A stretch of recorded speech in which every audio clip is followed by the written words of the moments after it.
یہ آکاشوانی لکھنؤ ہے۔ اب آپ شائستہ بانو سے علاقائی خبریں سنیے۔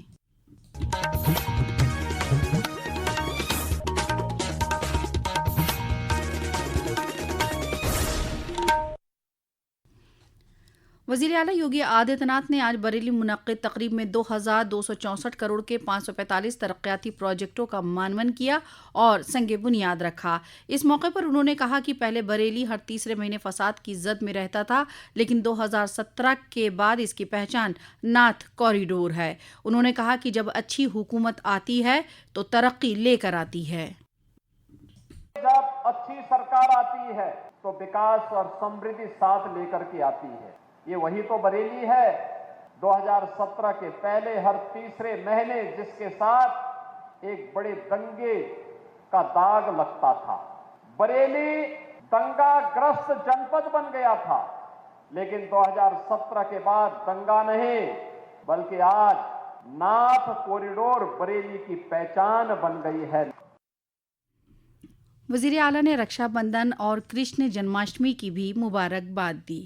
وہیں وزیر اعلیٰ نے مختلف عوامی بہبود اسکیموں کے مستفیدین کو سرٹیفکیٹ اور ٹیبلٹ تقسیم کیے۔ وزیر اعلیٰ نے روزگار میلے کے ذریعے 6000 سے زائد نوجوانوں کو تقرری نامے تقسیم کیے۔ انہوں نے مختلف محکمے کے عوامی بہبودی اسکیموں پر مبنی نمائش کا افتتاح کیا۔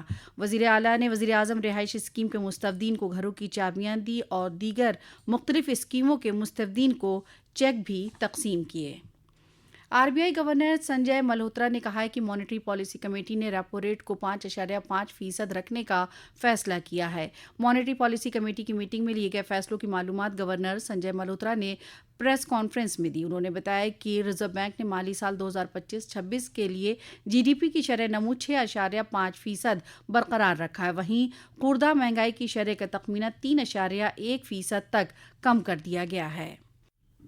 گورنر آنندی بین پٹیل نے کل زرعی سائنس مرکز بستی میں زرعی مصنوعات نمائش اور گڑ پروسیسنگ یونٹ کا افتتاح کیا۔ ساتھ ہی زرعی سائنس مرکز بستی کے ذریعے شائع کتابوں کا اجرا بھی کیا۔ گورنر نے اٹل بہاری واجپئی آڈیٹوریم میں آنگن باڑی مراکز کارکنان کو خطاب کیا اور کہا کہ حکومت کی جانب سے آنگن باڑی مراکز کو سہولیات مہیا کرائی جا رہی ہے۔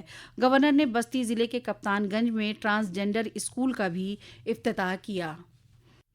آج رائے بریلی ضلع کے امیدواروں کے لیے اگنی ویر جنرل ڈیوٹی زمرے کے لیے بھرتی ریلی کا انعقاد کیا جا رہا ہے۔ فوج بھرتی دفتر ARO امیٹھی کے تحت 5 اگست 2025 سے 18 اگست 2025 تک 13 اضلاع کے لیے اگنی ویر فوج بھرتی ریلی کا انعقاد کیا جا رہا ہے۔ یوم آزادی کی تاریخی موقع پر لال قلعے کی فصیل سے پرچم کشائی کی تقریب میں ریاست کی 14 لکھپتی دیدی بطور مہمان خصوصی شرکت کریں گی۔ خود امدادی گروپوں کے ذریعے سے خود انحصاری حاصل کر چکی ان لکھپتی دیدیوں کے مرکزی حکومت کی جانب سے خصوصی اعزاز دیا جائے گا۔ ملک بھر سے آ رہی 700 سے زائد خواتین میں سب سے زیادہ نمائندگی اتر پردیش کی رہے گی۔ مرکزی وزیر شیوراج سنگھ چوہان ان کی میزبانی کریں گے۔ خود امدادی گروپوں کی خواتین ٹیم کے ساتھ اتر پردیش سے 2 خصوصی نمائندے بھی دلی جائیں گے۔ خواتین استحکام کی علامت سابق وزیر خارجہ پدم وبھوشن سشما سوراج کو ان کی 6ویں برسی کے موقع پر وزیر اعلیٰ یوگی آدتیہ ناتھ نے خراج عقیدت پیش کیا۔ اپنے سوشل میڈیا پیغام میں انہوں نے لکھا کہ ملک اور ملک کے عوام کی خدمت، سادگی اور پاکیزگی سے بھری ان کی زندگی ایک مثالی ترغیب ہے جسے ہمیشہ یاد رکھا جائے گا۔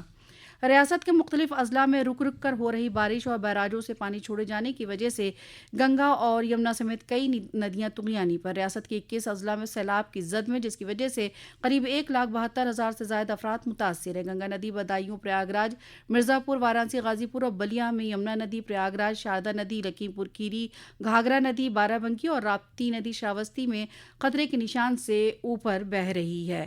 بلیا میں گنگا ندی خطرے کے نشان سے 2 میٹر اوپر بہہ رہی ہے، جس کی وجہ سے 42 گاؤں متاثر ہے۔ اتر پردیش حکومت کے اسٹیمپ ڈیوٹی اور رجسٹریشن غازی پور کے انچارج وزیر روین جیسوال نے آج غازی پور میں کرنڈا بلاک میں سیلاب زدہ علاقوں کا دورہ کیا اور متاثرین کو راحت اشیاء تقسیم کی۔ انہوں نے افسران کو راحت و بچاؤ کے لیے ضروری رہنما ہدایت بھی جاری کی۔ اسی کے ساتھ آکاشوانی لکھنؤ سے علاقائی خبریں ختم ہوئی۔ اگلا بلیٹن دوپہر 2 بجے FM پر نشر کیا جائے گا۔